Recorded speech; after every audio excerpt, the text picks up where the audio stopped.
Good morning, everyone. It's a pleasure to be here at Politico's Competitive Europe Summit, and especially a pleasure to see such a full room here this morning. My name is Antonia Zimmermann. I'm a trade reporter at Politico, just like Camille.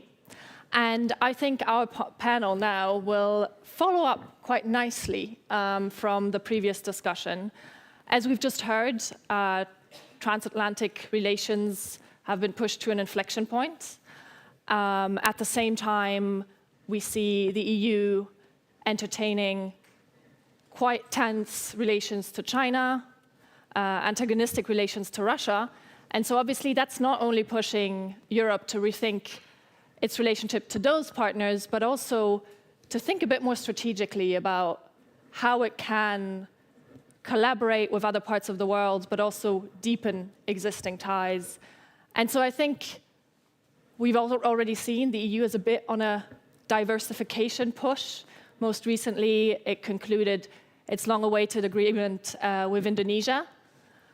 And at the same time, I think it's also facing some very critical questions on, well, also how to rethink some of its long-held assumptions around economic and security policy, but also the relations it already entertains with long-standing partners. So before we begin to address these questions with my great panelists today, just a little reminder that we always love to chat at Politico, so feel free to join the conversation on the social media platform of your choice, be that LinkedIn, Blue Sky, or whatever else you like to use. And now, without any further ado, please join me in welcoming our distinguished panelists. Kerry Mogan, who is the UK government's Trade Commissioner for Europe. Faruk Kaymakci, Turkey's ambassador to the EU. And Tony Hotin, who's the Executive Vice President for Western Europe at DP World. So before we really dive into our discussion on the EU's respective relationships with Turkey and the UK especially, in response to what we've just heard, I'd like to first turn to you, Kerry. So the UK was one of the first countries to conclude its trade deal with Washington, and at the time it was quite telling because everyone in Brussels was really criticizing that deal. Yet a couple months later, we ended up with a very similar deal. So I'd like to hear from you. How did you perceive these last couple of months? Are we witnessing an erosion of the rules-based trade order quite quickly? I think that's quite an early call to make when we're a couple of months in. I don't feel so. You know, I still hear from colleagues constantly back and forth about our conversations at the WTO, in other plurilateral settings, the other deals we're doing. I feel we're very much in the rules-based order. You know, there's always going to be evolution in some places, but I'm feeling an overall context that it's still very much there. I don't know about others, but clearly it is under attack. I mean, we've seen just last week the EU actually also admitted that its trade deal with Trump was not going to be WTO compliant. So how do you assess, that dynamic that's now being brought in? I think we've seen before deals that have started smaller and got bigger over time. And I think it is really challenging when you start with a smaller basis that isn't fully comprehensive. But I do think it then gives you something to start talking about and working on. So I think for both the UK and the EU, getting those deals in the shape they did was a very important step. But I personally see it very much as the start of the conversation. Okay. And Faruk, I mean, Turkey also has its own history with the US. The Turkish president last month paid his first visit to the White House in 6 years. And ahead of that visit, your country also ended some tariffs on US imports. I'm wondering, is this what we just have to deal with right now? Are we all bowing to Trump in one way or the other? Thank you very much for the invitation, first of all. I don't think we are bound, but you know, now we have this very critical situation. When we look at the position of the EU and other countries, I think we have to handle the situation. So basically, of course, Turkey prefers rule-based system, but WTO is undermined too much. And of course, for our own interest, we have to make steps that will, you know, protect, I would say, our trade relations with the US. But, you know, this is, and also we have a target of $100 billion of trade volume to be reached. So we believe that this step could, you know, enlarge our cooperation with the US. And so, in what sense do you think, because you just said the rules-based trade order is undermined too much, but obviously as we are all moving towards someone who wants to challenge the rules-based order, we're also contributing to undermining it to a certain extent, or would you disagree? I mean, this is a different period.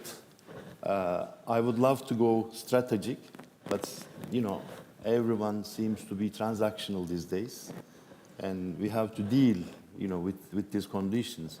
You know, we are not saying that this is the right way, but, you know, I mean, every country has a weight and size and volume. So even the EU and the UK and others, and even like China and India, so they take, you know, I mean, similar steps. We hope that we can go back to rule-based, you know, multilateral system where, you know, things can be improved, but we have to adjust, basically. And how did you perceive the last couple of months, or pretty much almost the last year? What kind of uncertainty did that bring for your company? Well, I think in supply chain, I mean, maybe, thanks Antonia, and thanks for inviting us, but maybe I first just put DP World in perspective, because maybe not everybody knows what we do. DP World is a global logistics provider. We operate across 100 countries and have around 113,000 employees. In Europe, we have a strong and established presence, both in deep sea ports, particularly in Rotterdam, Antwerp, Marseille, and also in the UK, actually, and in Romania.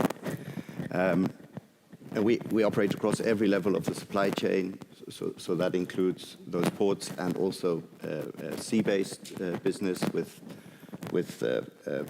ferries and feeder services, and also in contract logistics with fulfillment services to a lot of end users across Europe and freight forwarding. Oh.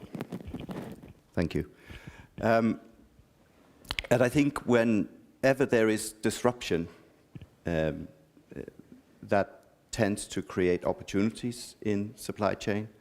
And I think your comments right at the beginning about diversification are key, in that we all learned through the pandemic and recent crises that if you're overly reliant on one or more source and solution, that can create major challenges for business and the flow of goods. And I think we see now, even today, that most businesses are somehow scrambling to find alternative options and solutions.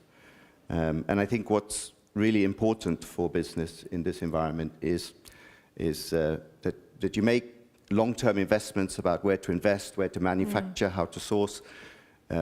You would like to have stability and predictability so that your risks are mitigated and managed in the process. So it's in many ways it's an exciting period, because new options come up, new possibilities are created, and new solutions are thought up. But it's also challenging at the same time.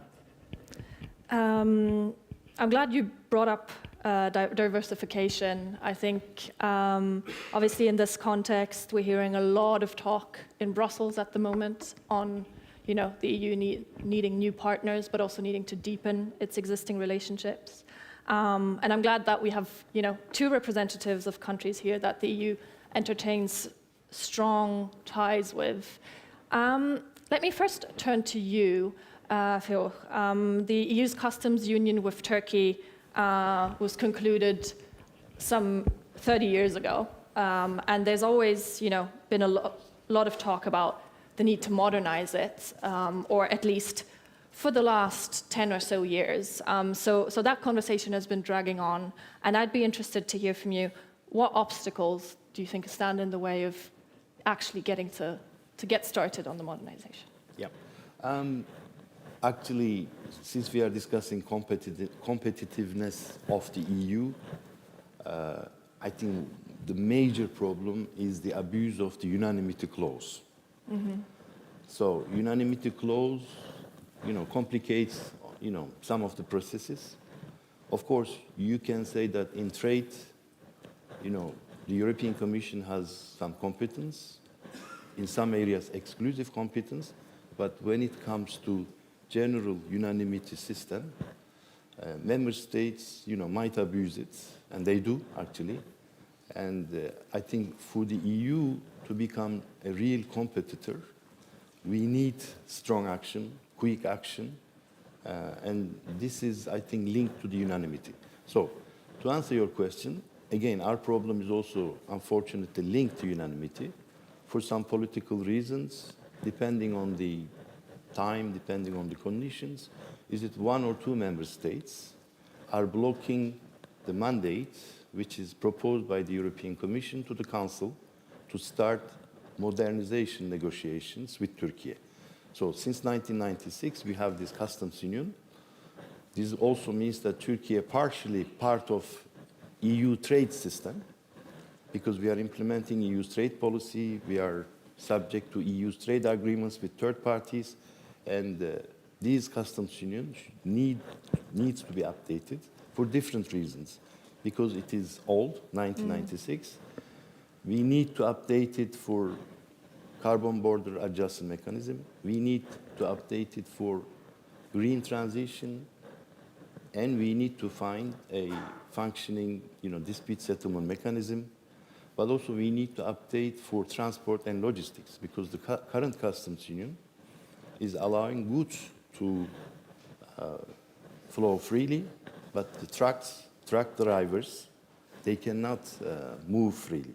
So we have all these issues. So why it is blocked, despite the fact that the EU business, entire EU business, and entire Turkish business are in favor of urgent upgrading, but it's just political reasons. Again, one or two member states are abusing their veto rights because normally in the Council, we need qualified majority to give this mandate to the European Commission to start update negotiations with Turkey.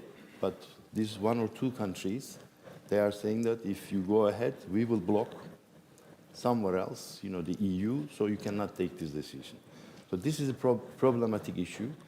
Of course, we have 210 billion euros of trade volume, which can easily be doubled if we can update the current customs union, which does not include agriculture fully, which does not include services, which does not include public procurement, energy, and to some extent logistics and transport.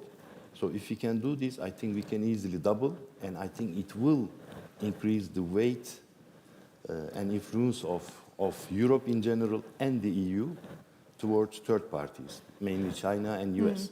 You ask, why we cannot negotiate on the same footing? Because it's a question of weight. It's a question of means, but also it's a question of capability of taking quick decisions. What is the difference between public sector and private sector? In the public sector, it takes a long time to decide, and this is why public sector is quite slow. But when we look at the private sector, they can take quick decisions based on knowledge, based on data, and it makes all difference. Thank you. So you've just said, the unanimity clause is one of the main obstacles. Now, what would first of all, what will your message? Could you be a bit more specific about the countries, and also, what would your main message be? to those countries. And then I think most recently, in its dealings with the US and the EU, there's been a lot of discussions also on Turkey importing Russian oil and gas. That's a main point of conversation that has come up in discussions around collaborating with Turkey more. So I'm interested, how do you justify these imports? And are you willing to reduce or halt them to improve your relations with trade partners? I see 2-3 questions. How many minutes I have? I'm giving you 3 minutes for Okay. 2 to 3 questions. On the issue of the customs union, normally the mandate was requested in 2016. Yeah. And March 2016, EU-Turkey summit decided that the update negotiations should start immediately. And this is why this mandate was asked. But in 2017, unfortunately, we had some political issues with Germany and the Netherlands. They were the ones, not having a lot of appetite those days. But today, all of the countries are convinced, even our neighbors, Greeks and Greek Cypriots, that this is, this is urgent and this should be done. But especially the Greek Cypriots are blocking it, and they are, abusing their veto right in other areas, not to allow the EU to move on. So this is a deadlock, basically. It's up to the EU. EU has to make its own choice. We are losing, but EU is losing tremendously. We are the 5th biggest trade partner of the EU. And Turkey, for us, the EU is also, an important trade partner. And when you look at this trade, it's a healthy trade. It's not like between US and EU or between China or Turkey. It's a very balanced, very healthy trade. So 210 billion euros, almost half exports, half imports. Second question, oil and gas. Unfortunately, Turkey has been marginalized and isolated by the EU. We have no high-level dialogue in the last 6 years. And suddenly, EU decides, to take some actions against Russia, which are legitimate. But the question is, a candidate country, Turkey, is there. A candidate country and also a customs union partner, Turkey, is there. You are not consulting Turkey. You are not engaging Turkey in any of your consultations. Because for the customs union, for example, we have a joint committee. So EU takes all these decisions, but EU is not offering anything. How can we replace, our oil imports from Russia? We have, some, serious level of oil imports, as well as gas imports. So we cannot replace them.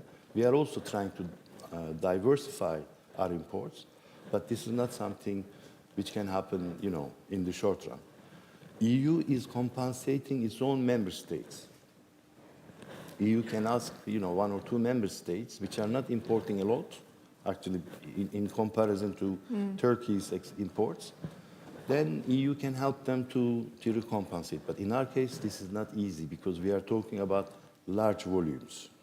So, of course, if we can improve Turkey-EU relations, if we can have, for example, customs union, expand it and in full operation, I don't think that Turkey will be that much dependent on Russia or on Russian oil and gas. So this is what we need.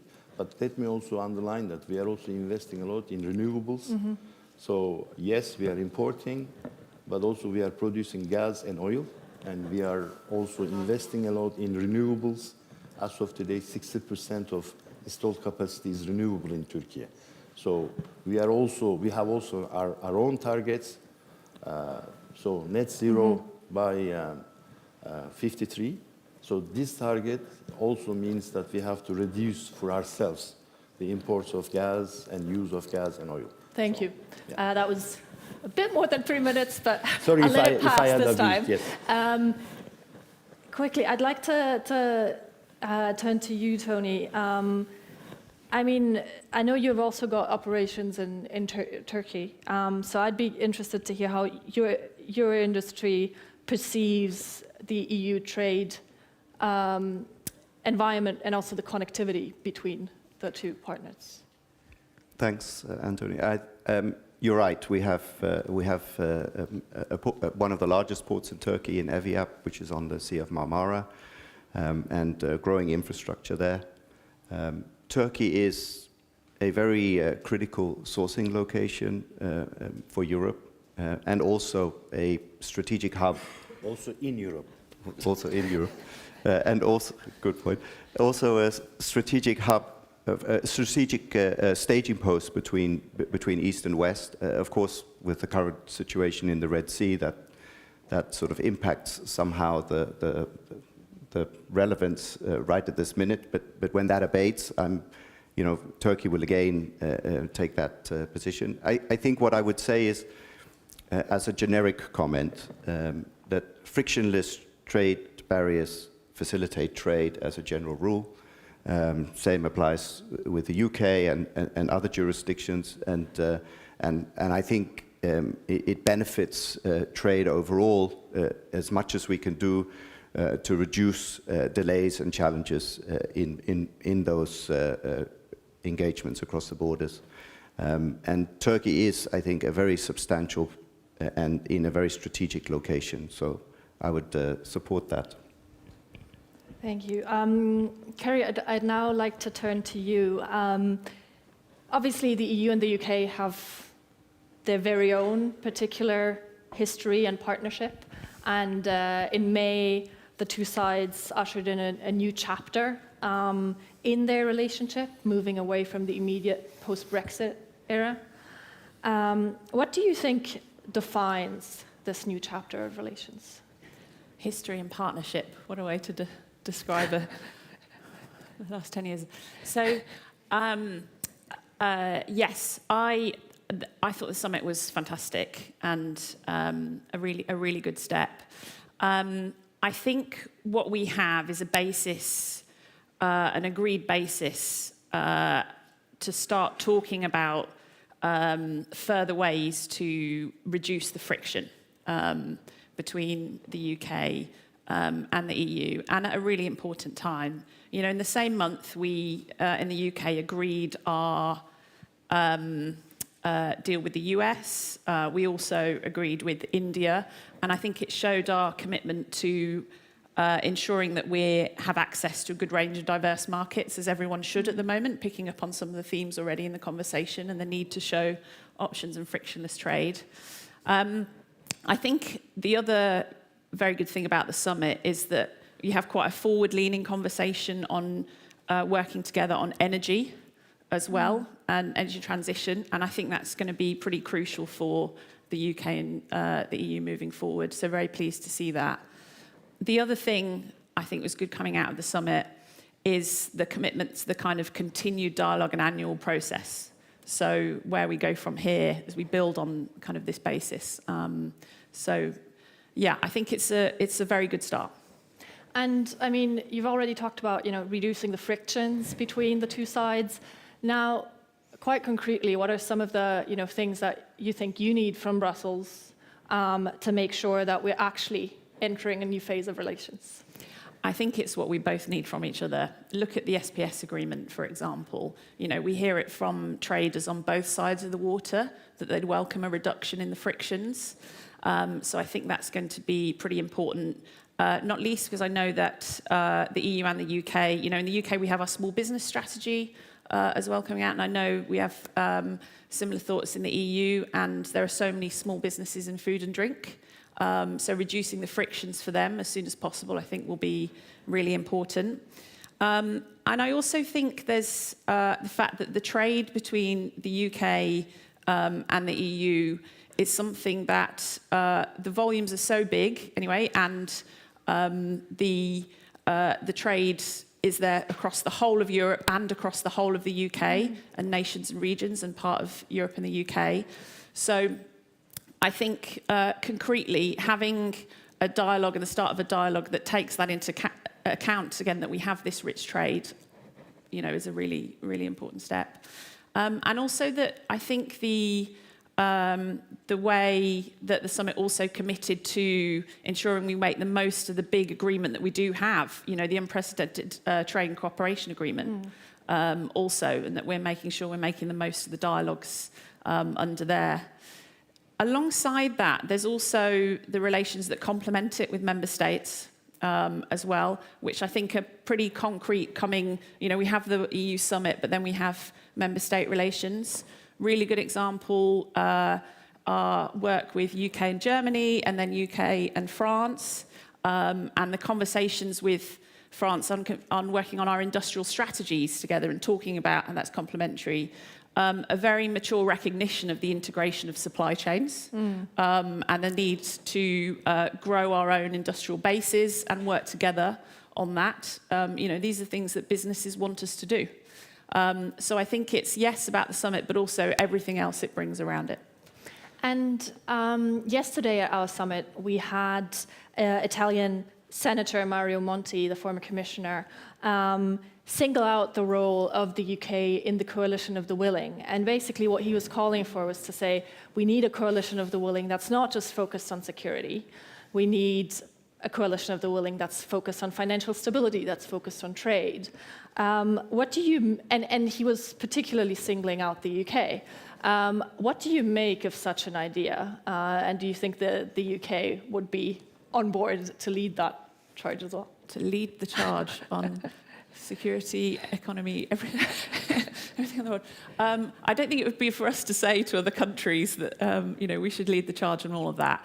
I think what has been clear from our actions this year and the range of deals we've struck and the conversations we've had, that we do think there is space to convene and have these conversations that they need to do and be a strong part of that.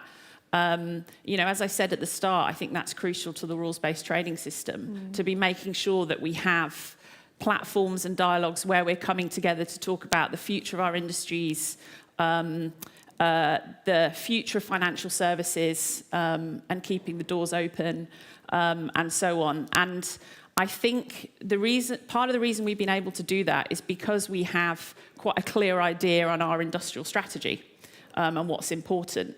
And I think that works, therefore, hand in glove with our kind of foreign relations policy, because we're saying, here are the things that are important to us and in our national interest.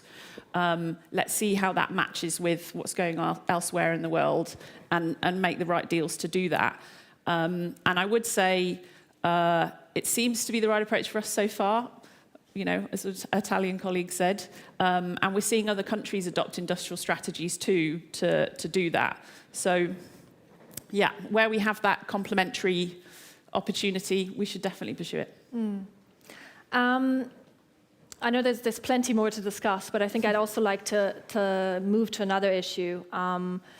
Because as we've already seen in this debate, obviously trade and security are increasingly interconnected, and as part of not only its response to the US, but also to threats coming from China, for example, the EU has been working really hard on advancing its economic security agenda. With a greater toolbox of trade defense tools, but also growing attention being paid to foreign investment screening, for example. So, Tony, I'd first like to turn to you. I mean, how do you see efforts around foreign investment screening moving forward? And do you see a risk that the EU could discourage foreign investors with these efforts? I think, this is a quite tricky topic, but of course it is important that the European Union ensures that their strategic infrastructure is protected and the like. I think what's really important in this topic is that that is done on the basis of facts and looks at a wider, it leaves it as a balanced review of the opportunities. I think strategic investors like DP World, I mean, in the UK, for example, we've invested $6.5 billion in infrastructure. Europe, we're also significantly invested. We're long-standing strategic investment partners, and I think it's in the mutual interests of both Europe and countries like the UAE, which are doing these kinds of investments, to create an environment where that is evaluated on a fact base. And Kerry, I think, greater geoeconomic conversion between the UK and the EU is a topic that comes up every now and then, but wasn't necessarily part of the discussions in May. Do you think there is a need for more joint action on the topic? I think here in the EU, we mostly see the UK as moving a bit slower than the EU does. But yeah, what do you think? Is there an opportunity there to maybe join forces as well? Sorry, on economic security Yes. vision. I think there's, yes, what we think in policy terms, but there's also the reality of business that we have to understand and know. And that is that most companies now are tech companies in one way or another and have to have some level of integration, some level of service dependency, other things. And so we have to be pragmatic and make sure we're listening to business and combining very much our economic security goals while creating an important open trading environment. So, that's why we have dialogues, business dialogues with a range of countries around the world to understand what they're doing around economic security. Because I think the biggest challenge for business is that where we have supply chains that go across markets, that we're taking a similar as possible approach while listening to our national interests. So yes, close working with the EU absolutely on economic security, but doing it from a lens of what's going to work for the business growth. Do you think the EU might be moving a bit too fast in that area? The world is moving quite fast in economic security, right? And we have to respond to that. I don't think it would be for me to say if it's moving too fast or not. I think what I do know is that we have to, whatever we do together, we have to talk about that to make it work for both markets. Yeah. And so how do you perceive these efforts from the EU side? Do you see a risk in making things too complicated for businesses, or would you rather say these efforts in terms of economic security from the EU side are justified? I think they are justified. Diversification is important. Energy security is critically important. Connectivity is important. Of course, EU has to protect itself from unfair competition from the third partners. This is important. Also, this is valid for us because we are part of Turkey-EU Customs Union. Joint action is needed, but also in order to negotiate in the world platform, I think EU needs to have much more weight because if you look at the world, we have China, we have US, we don't like it or not, but we have also somehow Russia. And then EU is trying to emerge as a bloc to negotiate. For this, we need much more weight and increased energy security, sustainable supply chains through connectivity. For example, we are talking about global gateway. We are talking about Black Sea strategy, new Mediterranean pact. These are important steps, but it is important for the EU to create a functioning system with the countries in question. For example, if we talk about connectivity, and if you put all of your eggs in the Black Sea connection and try to ignore territories of Turkey, where we invested $200 billion in the last 20 years, we have 5 seamless connections through roads and railways and the bridges. So it's possible to walk from China to London today. So we also made this possible. But this is important that, these have to be well planned. And the EU should not be too selfish and should not only focus on its own member states, but it has to take into account regional partners, especially candidate countries like Turkey and customs union partners. I think that's a nice note to wrap up this panel.